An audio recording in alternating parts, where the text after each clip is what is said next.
सुबह की हल्की धूप शहर की तंग गलियों में फैल रही थी। सड़कों पर मोटरसाइकिलों का शोर, सब्जी वाले की आवाजें और मिठाई की दुकानों से उठती देसी घी की खुशबू, पूरा शहर त्योहार की तैयारी में था। लेकिन फिर भी लोगों के चेहरे पर खुशी नहीं थी। उनके खुश न होने का कारण था एक लाल लिफाफा। दुकानदारों को मजबूर होकर शहर के एसएचओ को कुछ रकम देनी पड़ती थी, जो कि वह लाल लिफाफे में डालकर देते थे। जो भी दुकानदार त्योहारों पर एसएचओ को लाल लिफाफा नहीं देता था, शहर का एसएचओ उसकी दुकान बंद करवा देता था। इसी शहर में एक नई डीएम की पोस्टिंग कुछ दिन पहले हुई थी, जिसका नाम था डीएम रेखा देवी। वह बहुत ही शांत और सख्त स्वभाव की थी। उसके नाम से बड़े बड़े अधिकारी भी डरते थे। डीएम रेखा को खबर मिल चुकी थी कि एसएचओ दुकानदारों से लाल लिफाफे के नाम से पैसे वसूलता है। वह कुछ फाइलों को देख रही थी। तभी एसपी कुलदीप ने कहा कि मैडम, एसएचओ बहुत चालाक आदमी है। उसके खिलाफ सबूत इकट्ठे करना बहुत ही मुश्किल काम है। डीएम रेखा ने फाइल बंद करते हुए कहा कि अगर अपराधी चालाक है तो अफसर उससे 2 कदम चालाक नहीं तो अफसर किस बात के। ये सुनकर एसपी कुलदीप सोच में पड़ गया। शहर की मेन गली में हलवाई राजू की दुकान बहुत ही सजी थी और मिठाइयाँ बनाने की खुशबू आ रही थी, क्योंकि आज खास त्योहार था। लेकिन हलवाई बिल्कुल भी खुश नहीं था, क्योंकि आज उसे एसएचओ को लाल लिफाफा देना था। रात के 9 बजे एसएचओ मोटरसाइकिल पर आया। लाइटें चमक रही थी। एसएचओ मोटरसाइकिल से उतरकर हलवाई राजू की दुकान पर गया और बोला कि कहाँ है मेरा आज का लाल लिफाफा। हलवाई ने बेमन से लिफाफा एसएचओ को पकड़ा दिया। एसएचओ ने लिफाफा पकड़ा और वापस मोटरसाइकिल पर बैठकर चला गया। आसपास के लोग खड़े देखते रहे। किसी की भी हिम्मत नहीं हुई एसएचओ का विरोध करने की।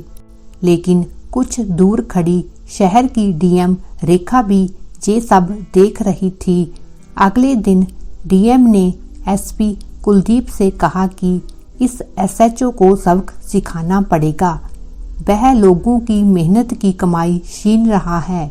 डीएम रेखा ने एक नए नाम का आईडी कार्ड मेज पर रखा और एसपी कुलदीप से कहा कि आज से मैं एक सेल्स गर्ल की नौकरी करूंगी। एसपी कुलदीप हैरान होकर बोला, सेल्स गर्ल मतलब? डीएम रेखा ने कहा कि मैं सेल्स गर्ल बनकर हलवाई राजू की दुकान पर काम करूंगी और एसएचओ को पकड़ूंगी। एसपी कुलदीप ने कहा कि यह तो बहुत ही मुश्किल काम है, लेकिन डीएम रेखा ने कहा कि मुश्किलों से लड़कर ही हम एसएचओ को पकड़ सकते हैं। अगले दिन डीएम रेखा सिंपल सलवार सूट पहनकर सिंपल सेल्स गर्ल बनकर हलवाई राजू की दुकान पर पहुंची।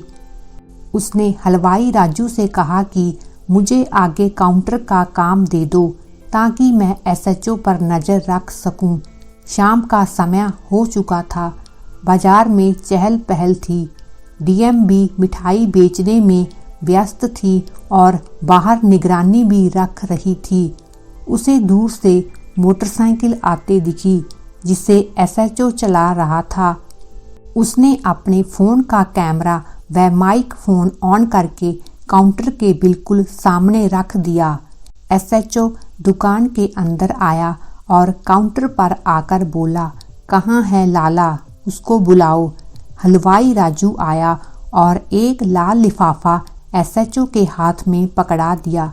एसएचओ ने लिफाफा खोलकर पैसे गिने और कहा कि ऐसे त्योहार हर रोज आने चाहिए। ये सब फोन में रिकॉर्ड हो रहा था। तभी एसएचओ की नज़र काउंटर पर खड़ी रेखा पर पड़ी और उसने हलवाई से पूछा कि नई लड़की को रखा है क्या काम पर? हलवाई ने कहा कि हाँ, अभी कुछ दिन पहले ही काम पर लगी है, रेखा नाम है इसका। एसएचओ रेखा की तरफ देखता रहा और जाते समय सोचने लगा कि ऐसा लगता है मैंने इसे पहले कहीं देखा है। वह मोटरसाइकिल लेकर चला गया और फिर कुछ देर बाद वापस तेजी से दुकान पर आया और रेखा के पास आकर बोला कि सच बताओ, तुम्हारा नाम क्या है? डीएम रेखा काउंटर से खड़ी होकर बोली, डीएम रेखा देवी है मेरा नाम। एसएचओ के चेहरे का रंग उड़ गया और उसने पिस्तौल निकालकर कहा कि डीएम हो जा पीएम, मेरा कुछ नहीं बिगाड़ सकती। तभी डीएम ने कहा कि मेरे पास तुम्हारे खिलाफ सबूत हैं। तभी एसएचओ कहता है कि सबूत तो तभी दिखाओगी जब तुम जहां से निकल पाओगी। एसएचओ ने पिस्तौल सीधा डीएम की तरफ कर लिया। तभी बाहर पुलिस की गाड़ियां आ गई।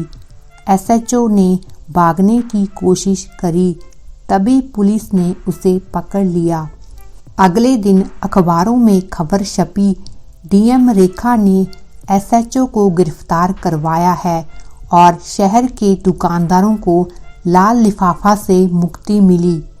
दुकानदारों ने डीएम रेखा का धन्यवाद किया। 4 महीने की सुनवाई के बाद अदालत ने एसएचओ को दोषी साबित कर दिया। भ्रष्टाचार और जबरन वसूली पर उसे कुछ सालों की सजा हुई और नौकरी से भी सस्पेंड कर दिया गया। डीएम रेखा कार में बैठकर शहर का चक्कर लगाने निकल पड़ी। उसने दुकानदारों के चेहरे पर असल खुशी देखी और एसपी कुलदीप से कहा कि मैं अपने मकसद में कामयाब हो गई। अगर आपको ये कहानी पसंद आई हो तो इसे लाइक करें और शेयर भी करें। ऐसे ही इंटरेस्टिंग कहानियाँ देखने के लिए चैनल को फॉलो ज़रूर करें। यह कहानी सिर्फ मनोरंजन और शिक्षा के उद्देश्य से बनाई गई है। इसका वास्तविक जीवन से कोई संबंध नहीं है।